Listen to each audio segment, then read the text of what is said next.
Hello everybody, welcome back to 10 Minute Reviews. Jason here bringing you today's video. As always guys, please hit those like and subscribe buttons. We've got a ton of content that we come out with. We're trying to review as many books as possible. Also, don't forget to check the links down below for links to today's book and any other applicable links. This is our Discord channel and anything else we can think of. Please check it out through the links. One of our fans asked us to set ourselves up with the Amazon affiliates so we could use the traffic through those links.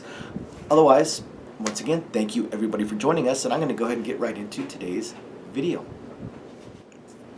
So today I want to talk about a book I've actually talked about in the past, but it's been re-released. It was re-released last month. I'm a little behind. Sorry, by the way, everybody, for disappearing for a while. But it's one of my favorite authors. Actually, it is my favorite author. I've talked about him so many times. John Ringo. And his book, Live Free or Die. The second edition just came out last month, and it even includes an afterword by Mr. Ringo himself. I still desperately hope to one day be able to interview him or meet him or just get my book signed by him.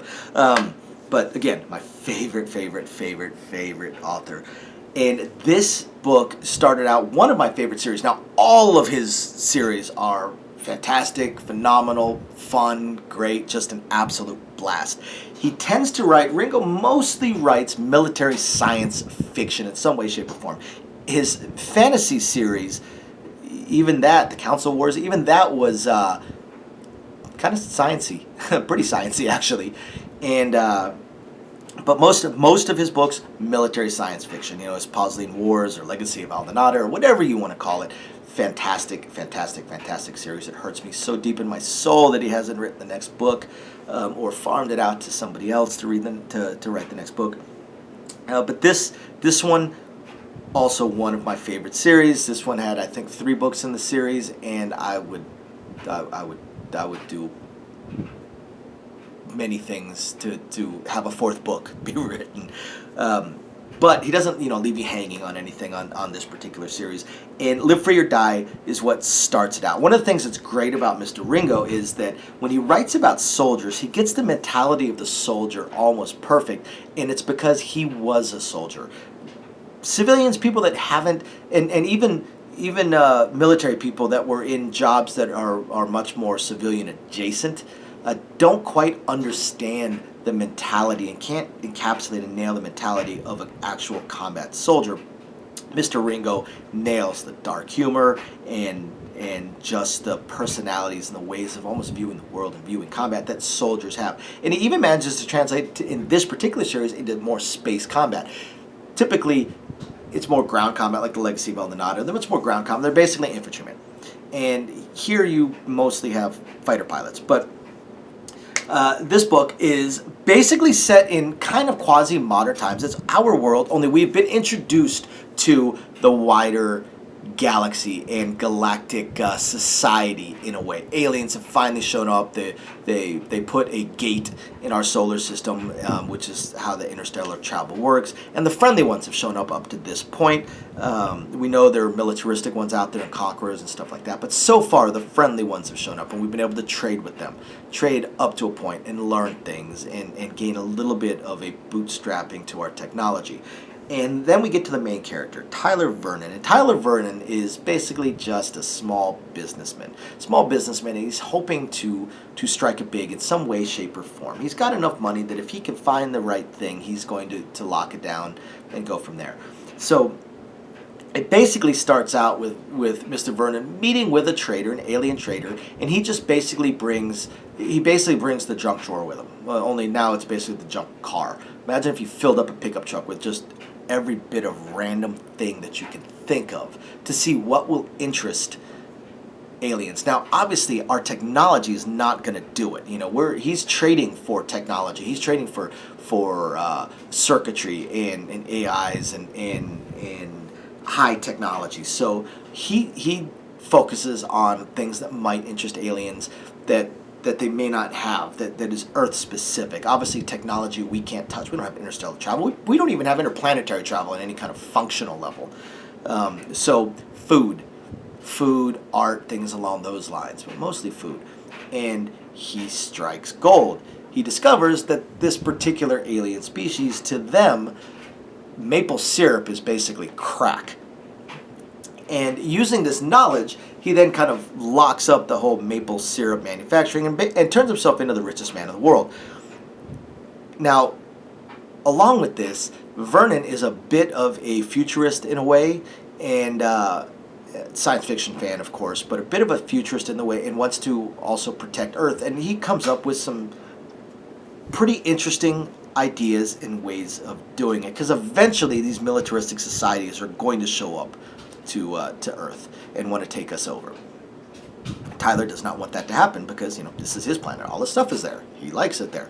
So he manages to make himself the richest man in the world, richest man in the solar system, and one of the richest people in galactic society in a way, or really, really close, to where he can do almost whatever he wants up to a point. And he uses this wealth to do a few things, to do some upgrades to himself, medical upgrades, and some basic cybernetic stuff like that. Also to get a few minor things for his business interests in the solar system, such as interplanetary shuttles and stuff like that, even factory ships, things along those lines. But his real vision starts out, it's really twofold. The first is what he calls the SAPL, Solar Array Pumped Laser. Although that's just what he came up with, because really it was serious as powerful laser.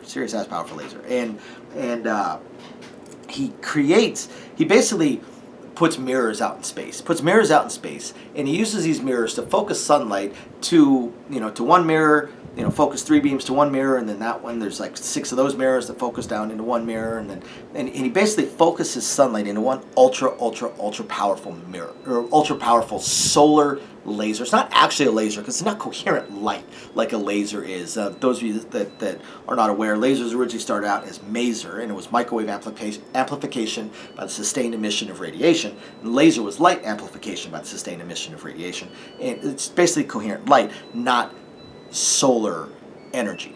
So he creates this solar energy laser, basically, and it takes some effort, because our ability to create mirrors that are that perfect and that strong, that don't just get melted, is questionable, let's say. And he uses this to basically create the first asteroid mining, or first solar system business. And from there, he then creates a very interesting space station. He has a very cool way of creating a space station. And what he does is he gets a mostly metal, nickel iron, if I recall, asteroid, uses his solar laser beam or solar beam to melt it, to strip away and get it down to a melted sphere of melted metal, nickel iron. Then he uses his solar laser to basically cut a hole, pull that hole out, stuff a comet in there. He captures a comet, stuffs a comet in there, seals it back up, he starts it spinning, seals that cap back in, melts it in, and then just heats up the whole thing uniformly. Just has it spinning until eventually that comet melts, evaporates, and basic science, gas takes up 1,000 times more volume than liquid, and it basically balloons it out to this huge hollow sphere with a mile and a half thick nickel iron walls. And then he turns that into a space station. Now, how he gets actual movement out of it is pretty funny. Those of you that know what it means, an Orion drive, which is, the aliens consider that on the verge of lunacy. But overall, he's got his laser, then he creates the space station, he's creating missiles, and he's trying to defend Earth. And this is just the first book in what is currently a trilogy of defending Earth and how he does that. And the side characters, not just Tyler Vernon. Tyler Vernon's an awesome character, but the side characters are an absolute blast. I mean, this book is incredible. John Ringo is my favorite author for a reason. And if you guys didn't check this out yet, I strongly encourage you to check out Live Free or Die by John Ringo. After you guys hit the like and subscribe button, just check the links down below. It'll be right there. Thank you, everybody, for watching. We'll catch you next time. Bye now.